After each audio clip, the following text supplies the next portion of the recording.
Christian, for most customers, end-to-end security across multiple software platforms is a very, very important topic these days. What actually is Oracle's strategy with regards to this problem?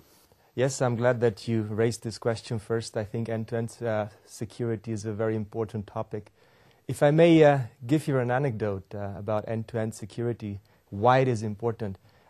Given the fact that we have so many sophisticated attacks now, you need end-to-end security. And a good example of a sophisticated attack, if I'm a thief, for example, and I'm in a street and looking at 10 houses, which I perhaps want to rob one from, what am I doing? Well, first of all, I'm thinking, I'm observing.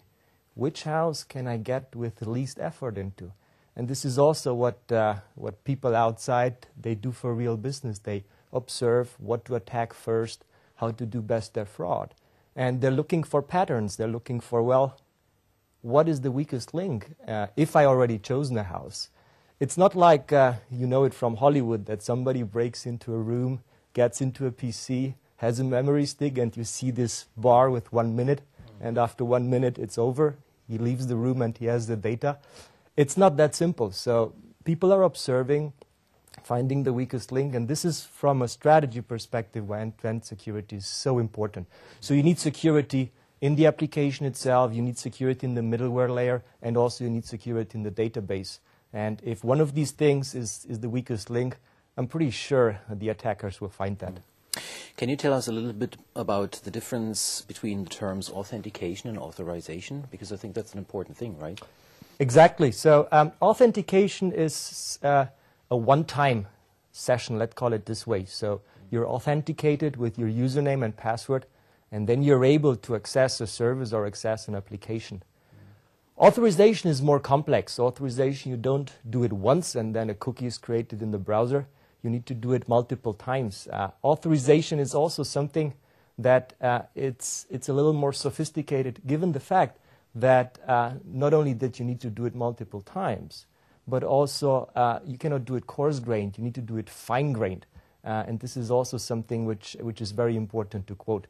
So simple authentication rules are like, what is this object allowed to do, or what rights does this object have, for instance, per role level. And this has to be fine-grained because of the app itself.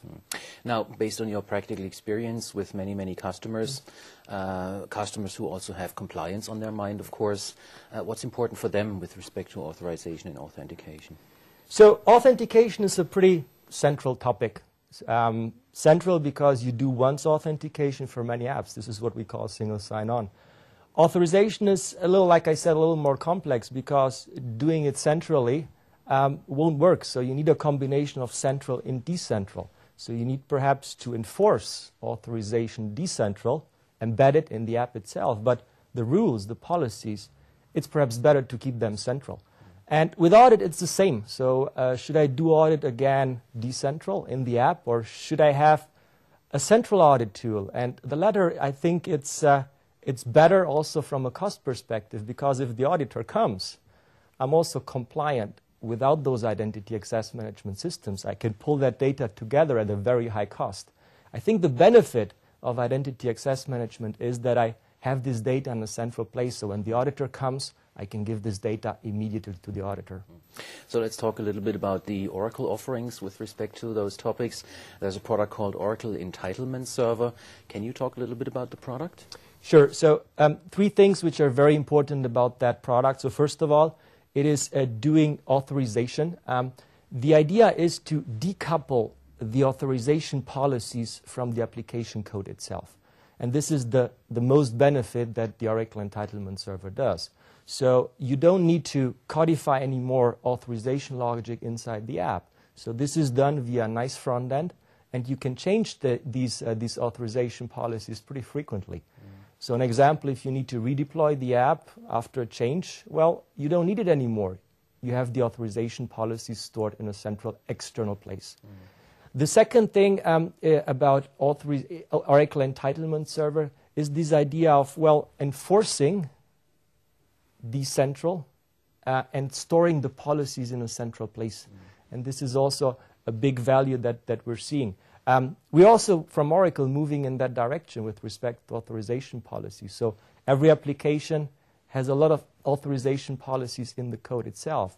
At Oracle, we also try to externalize this logic into the Oracle Entitlement Server. Now, when we talk about end-to-end security, of course, we are not talking only about Oracle software. It would be nice, but the world is diverse, of course. Now, what other products and technologies actually can be integrated with the Entitlement Server? You can integrate actually almost everything. So to give you an example, if you have a self-made app, which is very heterogeneous, you can use the central store for your policies. And one time you want to do an authorization decision, you just simply contact this store and do the authorization decision based on the policy.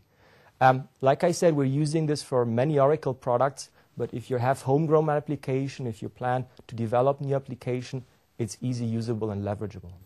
Well, thank you very much for this very interesting insight, Christian. Thank you too. Appreciate it.